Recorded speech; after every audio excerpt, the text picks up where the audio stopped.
하나님이 어떤 분이시냐? 하나님이 어떤 분이시냐 하면 하나님은 따라서 하십시다. 시작하신 일을 반드시 끝내시는 분이다. 하나님이 어떤 분이시라고요? 시작하신 일을 반드시 끝내시는 분입니다. 창세전에 그리스도 안에서 우리를 택하셨습니다. 다시 말해서 하나님의 시작이 언제부터 있었다고요? 창세전에 하나님께서 시작하셨죠. 예수 그리스도로 말미암아 하나님의 아들이 되게 하셔서 그 나라를 상속받게 하시는 일을 그분의 뜻 안에서 시작하신 일을 반드시 끝내시는 분이 우리 하나님이십니다. 오늘 우리가 이 자리에서 내일 얻게 될 구원을 확신하는 것은 이미 오늘 우리가 하나님의 시작 안에 있기 때문에 그렇습니다. 안 믿어지시나 봐요. 이미 우리는 하나님의 시작 안에 있기 때문에 그렇습니다. 창조부터가 그랬습니다. 내가 아직 죄인이 되었을 때, 내가 죄인이라는 것을 안다는 것부터가 하나님의 은혜를 받은 겁니다. 하나님을 알지 못하는 사람들은 누구도 자기를 죄인이라고 말하지 않습니까? 내가 왜 죄인이야? 나는 법 없이도 살 수 있어. 이렇게 말하죠. 아들을 보내셔서 내 죄의 값을 대신 지불하게 하심으로 그 사실을 믿는 나에게 아들의 의로움을 대신 얻게 하신 사실을 믿게 되었으니까 내가 지금 이미 하나님의 시작 안에 있는 겁니다. 하나님의 일하심 안에 있습니다.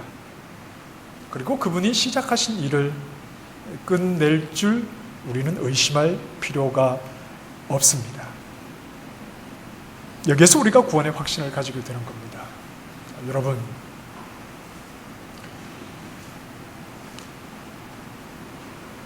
사람의 행실을 보고 그걸 보고 나중에 구원이 결정된다면 우리 가운데 누가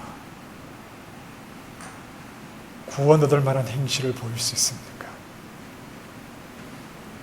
나무는 열매로 압니다. 열매는 열매 자체의 문제가 아니라 뿌리의 문제인 겁니다.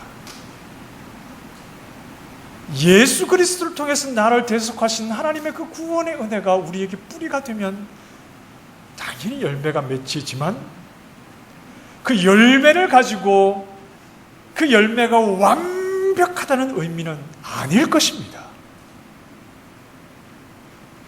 우리의 행위를 가지고 그 행위를 보고 나중에 구원 여부를 따지자면 우리 가운데 한 사람도 행위를 가지고 구원을 증명할 사람은 없습니다. 이 가운데 아무도 없습니다. 자, 여러분 보십시다. 우리는 자꾸 구원의 확신을 다른 것에서 찾는 경향이 있습니다. 신비한 영적 체험입니다. 뭔가 신비한 영적 체험을 하게 되면 아, 내가 구원받았구나 이렇게 생각을 합니다. 그렇다면 이런 신비한 영적 체험은 누구나 다 하는 것입니까? 하지 못하는 사람들도 있습니다. 그럼 그 사람들은 구원받지 못한 겁니까? 신비한 영적 체험을 하기 위해서 하나님 앞에 금식하며 하나님 저도 저런 체험하게 해주십시오 이렇게 기도해야 됩니까? 하나님이 주시는 특별한 은사를 받아야 구원을 확신한다는 생각이 있습니다. 방언이라도 해야 된다는 겁니다. 그러면 모든 사람이 방언합니까? 방언 못하는 사람은 구원 얻지 못한 겁니까? 그럼 이것도 저것도 못하는 모태신앙은 뭐죠? 모태신앙은 뭐 때문에 기가 죽습니까? 어떤 영적인 화려한 체험이 없는 겁니다. 예수님을 믿지 않는 가정에서 태어난 사람은 예수님께로 돌아오면서 이런저런 굴곡을 겪고 영적 체험을 하고 뭔가 좀 볼륨 있는 신앙생활을 하는데 그냥 믿음의 가정에서 자라면 그 밋밋하게 뭐 방언도 못하고 뭐 어떻게 환상을 본 것도 없고 어떤 이상한 신비한 영적 체험도 없고 그래서 늘 기가 죽어 있습니다. 그래서 못하는 게 많다고. 남들이 갖지 못한 어떤 영적 체험이 있고 신비한 하나님의 은사가 있으면 이것을 가지고 하나님이 나를 더 사랑하시는 거야. 내가 너보다 더 많이 기도하니까, 내가 더 하나님을 사랑하니까 하나님이 나에게 특별한 선물을 주신 거야. 이런 쓸데없는 생각을 가질 필요가 없죠. 그렇게 영적 우월감을 가지면 오히려 그 은사가 해가 되는 겁니다, 자기에게. 그런 거 아니죠? 우리에게 가장 분명한 구원의 확신은 그런 것에서 오는 것이 아니라 하나님을 아는 것에서 옵니다. 방언은 친구 따라 처음 교회 갔는데 그날 방언이 터지는 경우도 있습니다. 이게 뭔지도 모르고 막 신비하게 혀가 꼬이고 막 이렇게 방언을 하게 되는 경우가 있다고. 그러한 것들이 또 도움을 줄 수도 있겠지만 더 중요한 것은 하나님을 아는 지식입니다. 내가 어떻게 구원을 얻었는가, 이것은 하나님을 아는, 분명히 하나님을 아는 것에서 나옵니다. 하나님이 어떤 분이신지를 알 때, 하나님은 시작하신 일을 반드시 끝내는 분이신 것을 알 때, 그리고 이미 내가 그분의 일하심 안에 있음을 알 때, 우리의 구원을 완성하시는 하나님을 우리는 의심하지 않게 되는 겁니다. 모태신앙은 장점이 많습니다. 이미 어머니의 뱃속에서부터 하나님의 말씀을 듣고 하나님을 배웠습니다. 그 어머니의 등에 엎여서 하나님 앞에 기도하고, 어머니의 품에 안겨 하나님 앞에 예배하고, 자꾸 영적 체험 그런 어떤 신비한 것에서 구원의 확신을 찾으려고 하니까 이 모태신앙이 기가 죽는 거지. 어머니 뱃속에서부터 듣고 자라온 그 하나님에 대해서 알고 있는 그 분명한 확신, 그 속에서 이 모태신앙은 분명한 구원의 확신을 가질 수 있습니다. 그런데 교회에는 늘 위기가 있습니다. 성도들에게는 늘 위기가 있습니다. 그 위기라고 하는 것은 과연 저 인간이 구원을 얻은 인간인가 바라보는 사람들을 실망시키는 그런 행실들이 교회 안에 있는 성도들에게서 나타날 때 그런 모습들이 우리에게 위기가 될 수 있습니다. 바울이 복음을 전하여 세운 성도들, 교회들, 그들의 모습은 우리에게 실망을 주기에 충분한 그러한 모습이었습니다. 하나님의 백성이라고 하면서, 성도라고 하면서 그들에게는 분열과 갈등이, 서로를 용납해 주지 못하고 서로를 판단하는, 또 음행이, 자기 자랑이, 세상의 법정에 고소하는 문제가, 또 우상 숭배의 영향 아래에서 여전히 살아가는 모습이 도둑질하는 것과 더러운 말을 하는 것, 비방의 말을 하는 것, 남들과 차별하는 것, 정죄 판단하고 물고 뜯는 싸움, 이런 것들은 다 교회 안에서 나타나고 있었던 굉장히 실망스러운 모습이었습니다. 구원받은 사람이라고 하기에는 너무나 실망스러운 모습이 성도들 가운데 나타나고 있었다는 겁니다. 그런데 바울은 너희들 구원 못 받았다, 이렇게 말하지 않습니다. 그들을 포기하지 않습니다. 너희들 다 가짜다, 이렇게 말하지 않습니다. 내가 해산하는 수고를 했으라도 다시 너희를 하나님 앞에 바르게 세우고자 한다, 바울이 이렇게 말하죠. 왜냐하면 하나님이 그들을 포기하지 않고 계시기 때문입니다. 이미 그들은 하나님의 시작 안에 있기 때문입니다. 하나님의 시작 안에 있는 그들의 현재의 모습은 너무나 실망스럽고 너무나 볼품이 없었습니다. 그러나 이미 그들은 하나님의 시작 안에 있었고, 빌립보서 1장에 말씀하는 것처럼 너희 안에 착한 일을 시작하신 이가 그리스도 예수의 날까지 이루실 줄을 우리는 확신하노라. 한국에서는 간혹 언론 보도를 통해서 비리에 연루된 크리스찬들이 드러나게 되죠. 사회적으로 비난이 쏟아집니다. 그리스도인들이 그랬다고 하면 더 많은 비난이 쏟아집니다. 잘못을 했으면 당연히 비난을 받아야 합니다. 그리스도인이면서 부끄럽게 어떤 잘못을 저질렀다면 당연히 비난을 받아야 합니다. 그런데 우리는 조금 더 생각을 해야 합니다. 어떤 보도에 나타나는 모습을 보고 어휴, 저것도 크리스찬이야? 저래가지고도 목사야? 저것도 장로야? 순 나이롱이구만. 예수 믿는 내가 당신 때문에 부끄럽구만. 이렇게만 생각을 할 문제가 아니라는 겁니다. 그들의 잘못과 실수는 겉으로 드러나서 욕을 먹는 게 당연합니다. 그렇지 않습니까?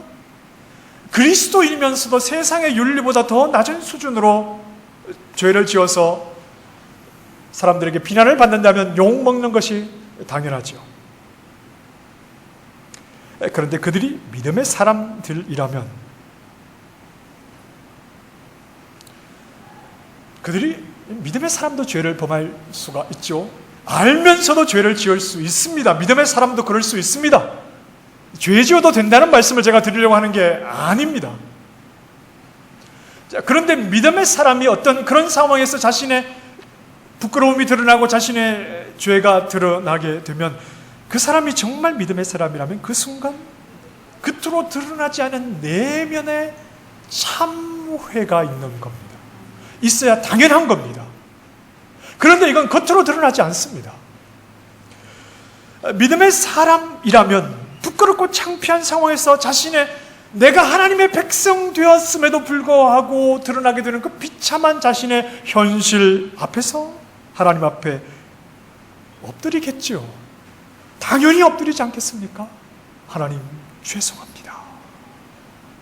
저 때문에 하나님의 영광이 가려지고 교회가 욕먹습니다. 제가 이것이 죄인 줄 알았는데 믿음으로 그것을 끊어버리지 못하고 그만 죄의 유혹에 빠져서 죄의 발을 디디다 보니 이것이 다 들통이 나고 그냥 교회 얼굴에 제 얼굴에 하나님 얼굴에 먹칠을 하고 말았습니다. 하나님 정말 죄송합니다 하고 눈물 콧물 흘리며 땅바닥에 엎어져서 하나님 앞에 회개하지 않겠습니까?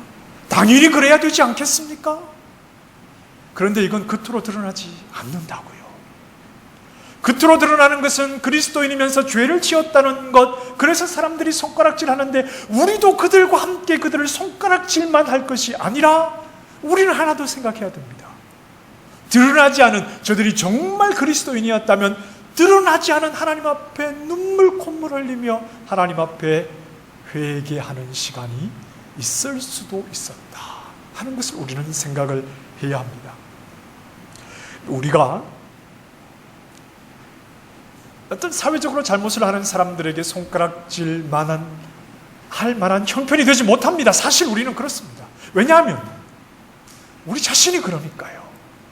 그것이 사회적으로 큰 죄는 아니지만 하루하루 일상 속에서 내 마음의 생각과 내 입으로 내뱉는 말과 내가 사람을 대하는 모습들을 볼 때 이건 그리스도인답지 못할 때가 너무나 많습니다. 내 마음속에 염려와 근심 속에 그 속에서 헤어나지 못하는 나의 모습들, 내 자식들에게 내뱉는 나쁜 말들, 용납하고 이해하지 못하고 그냥 다툼하고 이기적인 마음으로 또 성도들을 판단해버리고 이런 모든 모습도 하나님 앞에서 부끄럽고 창피하기 짝이 없는 모습 아닙니까? 내가 그리스도인으로서 얼마나 행실을 반듯하게 살아가느냐, 이게 우리에게는 굉장히 중요한데, 그런데 우리에게는 원치 않는 필연적인 행동의 연약함이 나타나게 된다는 겁니다. 그러면 우리에게 정말 중요한 것은 당연히 죄를 짓지 않아야 하는 것이 중요하지만 하나님 앞에 내 실수가 잘못이 드러날 때 그 앞에 엎드려 하나님 앞에 눈물 콧물 흘리며 하나님 잘못했습니다 하고 회개할 수 있는 것이 우리에게는 중요하다 하는 겁니다. 내가 그리스도인이라는 것을 실감하고 확인하는 장소가 어디입니까? 여러분, 그리스도인이시죠?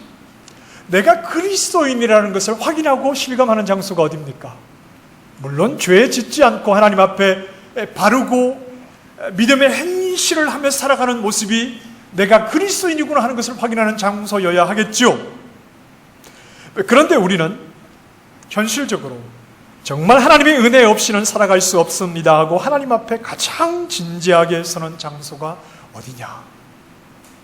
회개의 자리 아닙니까? 하나님 앞에 눈물 흘리는 자리 아닙니까?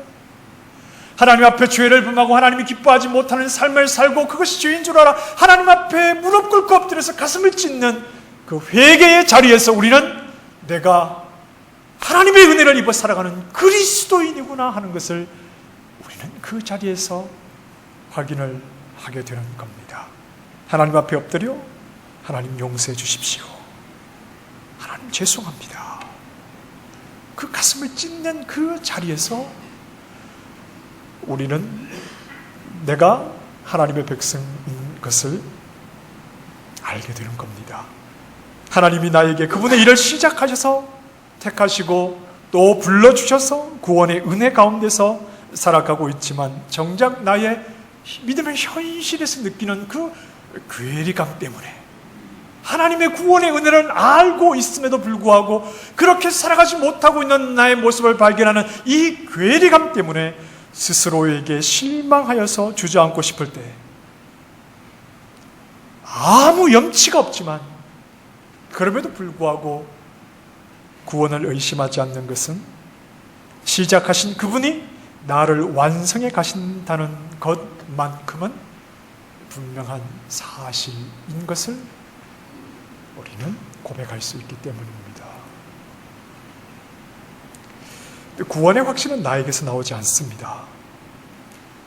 내가 만들어가는 것 아닙니다. 나는 주저앉을 때가 더 많습니다. 무너질 때가 더 많습니다. 그러나 그 자리에서 나에게는 아무런 소망이 없다는 것을 진지하게 고백하고 그래서 하나님이 그분의 일을 그분이 이루어 가셔야만 한다는 것을 고백하고 그분만을 바라볼 때 우리에게는 구원의 가능성이 오직 하나님에게서만 열린다 하는 것을 우리는 알 수 있습니다. 성경에 나오는 구원의 사건들 가운데 우리가 주목해야 할 곳이 한 곳이 있는데 여러분 성경을 한번 보십시다. 누가복음으로 가보겠습니다. 누가복음 23장입니다.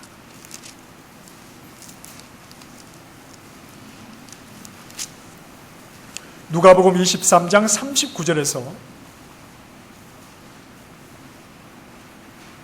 43절까지의 말씀 같이 읽어보시겠습니다. 시작. 달린 행악자 중 하나는 비방하여 이르되 내가 그리스도가 아니냐 너와 우리를 구원하라 하되 하나는 그 사람을 꾸짖어 이르되 네가 동일한 정죄를 받고서도 하나님을 두려워하지 아니하느냐? 우리는 우리가 행한 일에 상당한 보응을 받는 것이니 이에 당연하거니와 이 사람이 행한 것은 옳지 않은 것이 없느니라 하고 이르되 예수여 당신의 나라에 임하실 때에 나를 기억하소서 하니 예수께서 이르시되 내가 진실로 내게 이르노니 오늘 내가 나와 함께 낙원에 있으리라 하시니라. 구원받은 한편 강도를 우리는 미화하지 말아야 됩니다. 좋은 사람이다 이렇게 생각을 하면 안 됩니다. 얼마나 악했으면 더 이상 이 땅에 두 발 붙이고 살 가치가 없다고 여겨서 그를 공중에 매달아 그를 죽여버리겠습니까? 그가 이런 말을 했습니다. 40절 말씀에 40절인가요? 41절 말씀에 우리가 행한 일에 상당한 보응을 받는 것이니 이에 당연한 거니와 우리가 이렇게 십자가에 매달려서 죽는 것은 우리가 저지른 죄가 있으니까 이것은 당연하다. 요즘 하는 말로 인간 말종, 인간 망종, 이 종자는 형편없다는 겁니다. 이런 말은 연쇄살인범 이런 사람들에게 하는 말입니다. 인간 말종이다. 스스로가 인정하는 겁니다. 자, 하지만 그 자리에서 놀라운 고백을 합니다. 40절 말씀에 내가 동일한 정죄를 받고서도 하나님을 두려워하지 아니하느냐.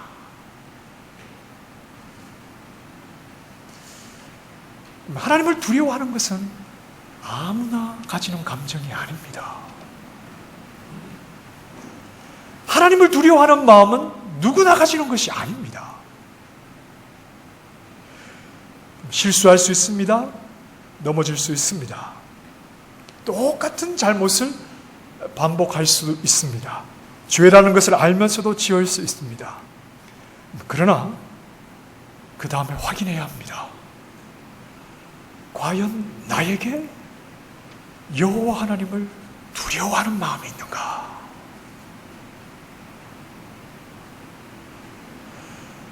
아, 죄 지어도 되는구나, 나는 구원받았구나, 할렐루야. 그런 의미에서 제가 드리는 말씀 아닙니다. 우리에게 찾아오는 그 신앙의 괴리감 속에서 내가 하나님 앞에 죄를 범한 뒤에 나에게 여호와 하나님을 두려워하는 마음이 있는가? 그것을 확인하셔야 됩니다. 하나님 앞에 하나님이 싫어하는 죄를 범하고 밤잠을 설치며 두려워서 하나님 앞에 무릎 꿇는 하나님을 두려워하는 마음이 나에게 있는가?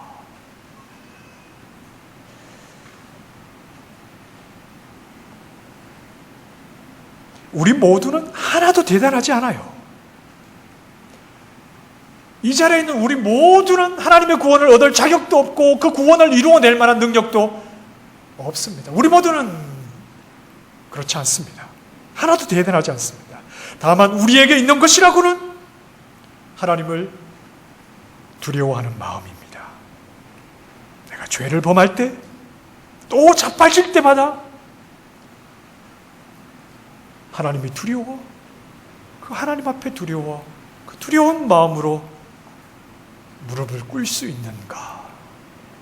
이것이 나에게서 확인되는, 구원 얻는 하나님의 백성에게서 확인되는 분명한 내용입니다.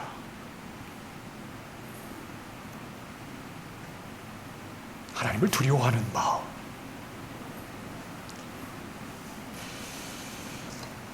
구원의 확신을 나에게서 찾지 마십시오. 나에게서 기대하지도 마십시오. 내가 이룰 수 있다고 착각하지도 마십시오.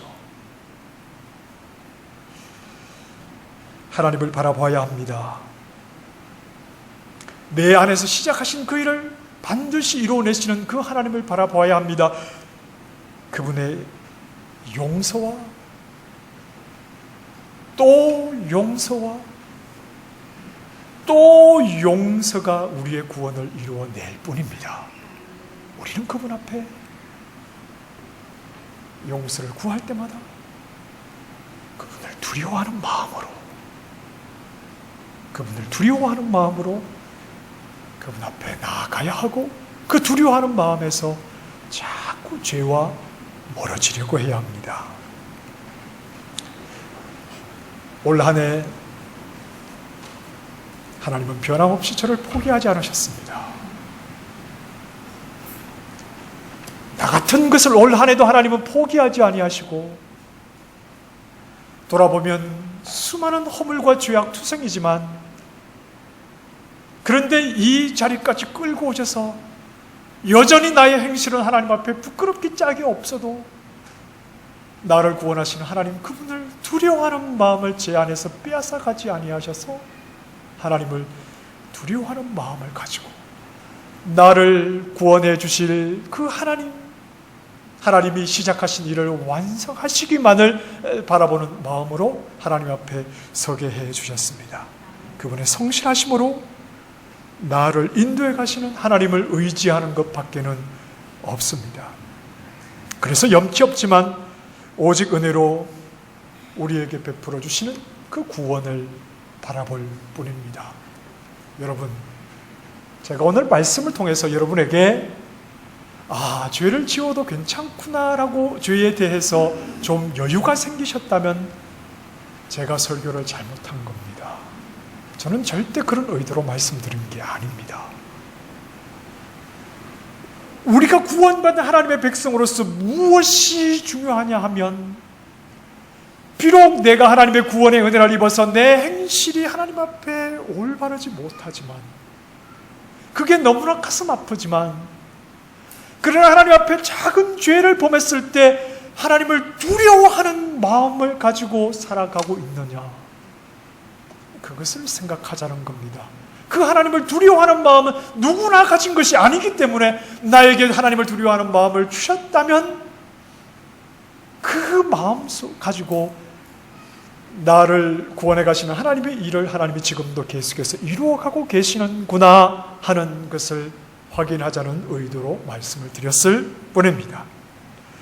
하나님을 두려워하는 마음을 가지고 더욱 하나님만을 의지하고 시작하신 하나님께서 구원을 이루어내실 줄 알아.